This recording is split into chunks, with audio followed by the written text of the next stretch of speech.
This is my GoPro digital camera. It's shockproof and waterproof and takes pictures every 2 seconds, so I can hook it to the back of my kayak or put it on the mast of my sailboat, and I can take pictures of anything when I'm out and about. One day I decided to hook it to an inexpensive kite and see if I could take pictures from the sky, and didn't work very well, but the idea looked promising. I took a vacation to the Outer Banks with my family, and I brought along the digital camera to take pictures of my kayak. But after going to the Wright Brothers Museum at Kitty Hawk and seeing the view of the ocean from the top of the dunes and seeing all the other people fly large kites around the dunes, I thought I'd give this idea another try. So I bought a 7-foot wingspan Delta kite from a kite shop in Corolla, North Carolina. And this kite had a lot more lift, and it was able to carry the camera up high. I could attach the camera to it, and I was able to get pictures of the beach. And then I got more line, and I got a lot more pictures up in the high winds, but some of them came back distorted because the camera shook so much. But I took so many pictures that some of them came back without any distortion, and they look spectacular.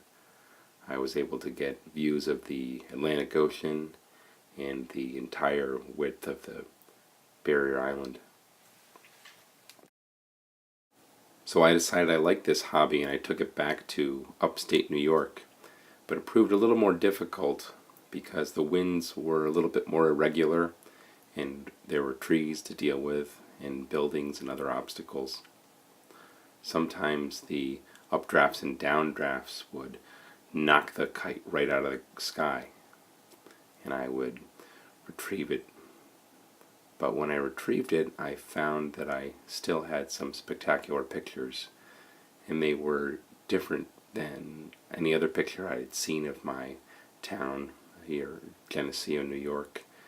So I kept at it, and I got a little bit better at it and was able to get it into some tight places up in Rochester, New York, to see some waterfalls. And then I got a better kite for low winds, and I got more line and took it up high above the Finger Lakes.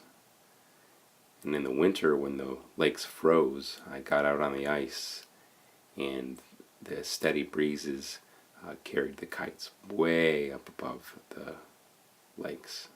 And I would wait for the right light and the right time, and I would wait for the right ground conditions. I'd wait for the ice to freeze, but wait for opportunities where there wasn't any snow, so I could see the cracks and the crevices and the break and refreeze marks in the ice, a view that I could only get from the kite camera.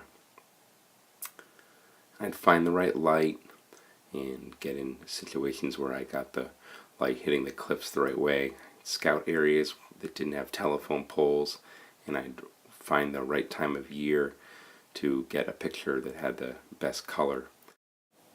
And I returned to the place where I first tied a camera to a kite, and I got the kind of picture that I imagined was possible.